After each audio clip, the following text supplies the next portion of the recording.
ప్రైస్‌లార్డ్. అందరూ బాగున్నారా? మీ కొరకు ప్రత్యేక ప్రార్థనలు చేయబడుతున్నాయి.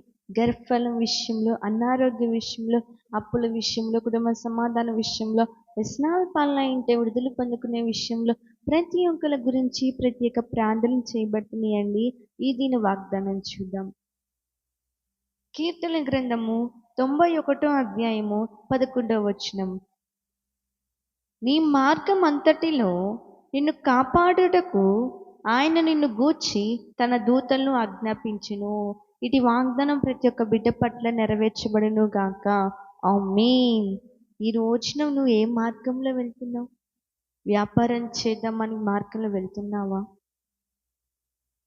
జాబ్ చేసుకుందామని మార్గంలో వెళ్తున్నావా? షిప్లో ఉంటున్నావా? ట్రైన్లో వెళ్తున్నావా? ఈ రోజున ఏరోప్లేన్లో వెళ్తున్నావా? నువ్వు ఏ మార్గంలో వెళ్తున్నా కానీ నా దేవుడు అంటున్నాడు, నీ మార్గం అంతటికి నా దూతల్ని ఆజ్ఞాపిస్తాను. దూతల్ని కావలి కాస్తారు. నువ్వు ఎక్కడికి వెళ్ళినా, ఏ ప్రయాణంలో వెళ్ళినా కానీ నీకేమీ కాకుండా నీకు క్షేమముగా నువ్వు వెళ్ళవలసిన గమ్మానికి దూతలు చేరుస్తారు. నేను నీకు తోడు ఉన్నాను కదా, నువ్వు భయపడక్కర్లేదు. ఈ రోజున అంత ఊరు వెళ్ళాల్సి వస్తుంది, ఎలా ఉంటుందో తెలియని మార్గం వెళ్తున్నాము, ఏమైందో అక్కడ, నువ్వు భయపడాల్సిన అవసరమే లేదు. ఎందుకంటే ఆయన దూతల్ని ఆజ్ఞాపించాడు, నీ పక్షాన నీకు తోడుండమని ఆయన ఆజ్ఞాపించాడు దూతలకి. రోజున నువ్వు ఏ ప్రయాణంలో వెళ్తున్నా కానీ బాధపడమాకు. నీరసత్వం వస్తుంది, ఇంత ప్రయాణాలు రోజు చేయాల్సి వస్తుంది అని బాధపడమాకు.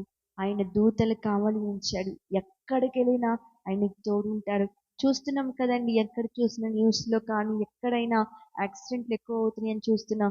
అలాంటి పరిస్థితి కూడా మనకు రాకుండా మన దేవుడు దూతల్ని ఆజ్ఞాపించాడు. ఎప్పుడు నువ్వు ఏ ప్రయాణం వెళ్తున్నా కానీ చిన్న ప్రార్థన, అయా నేను పని మీద వెళ్తున్నా, అయా నేను జాబ్కి వెళ్తున్నా, అయా నేను వ్యాపారం మొదలు పెడతానికి వెళ్తున్నాను, చిన్న ప్రార్థన చేసుకొని బయలుదేరండి. దేవుడు తన దూతల్ని కావిలుగా ఉంచుతానంటున్నాడు, భద్రముగా కాపాడుతానంటున్నాడు. అండ్ రాకపోకలు ఎందు నీకు తోడే ఉంటానంటున్నాడు. తన దూతల్నే నీ పక్షాన యుద్ధముగా ఉంచాడు. ఆయనకి ఉన్నాడు. అక్కడ ఏమనుంది? ఆయన నిన్ను కూర్చి తన దూతల్ని ఆజ్ఞాపించాడు. ఇంకా భయపడాల్సిన అవసరం లేదు. ఈ రోజున నువ్వు ఏ మార్గంలో వెళ్తున్నావు? మార్గంలోనే వెళ్తున్నావు, ప్రయాణంలో వెళ్తున్నావు. ఆ మార్గము మంచిదా చెడ్డదా? 4 దారులు ఉంటాయండి. 4 దారుల్లో మరి ఏ దారి నువ్వు ఎన్నుకున్నావు మనకు తెలియకపోవచ్చు. ఈ దారి మంచిదని వెళ్తాం, కానీ ఆ దారిలో ముళ్ళు ఉంటాయి, అన్నీ ఉంటాయి, కానీ ఏది మంచిదో మనకి తెలియదు. అది నువ్వు వెళ్ళే మార్గంలో ఒక్కసారి, అయ్యా నేను ఈ మార్గంలో వెళ్తున్నాను, అయ్యా నేను ఈ పని మీద వెళ్తాను, చిన్న ప్రార్థన చేసుకొని వెళ్ళు.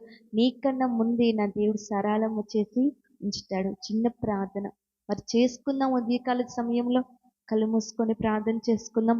మహాపరిశుద్ధులైన ప్రేమ గల తండ్రి, ఇటు వాగ్దానం ద్వారా ఎంతగానో మాతో మాట్లాడావయ్యా. అవును ప్రభు, మా మార్గంలో నాయనా అయా నీ దూతలకు ఆజ్ఞాపించాను మాట్లాడిన దేవుడు ప్రభా. మేము వెళ్తున్న ప్రయాణాల్లో కానీ వెళ్తున్న అయా నా తండ్రి ఎక్కడికి వెళ్తున్నా కానీ నువ్వు దూతలు మాకు కావులుగా ఉంచి నువ్వు ఆజ్ఞాపించిన దేవుడు ప్రభా. ఈ వాగ్దానం ప్రతి ఒక్క బిడ్డ పట్ల నెరవేర్చబడును కాక. ఆమేన్. Praise lord.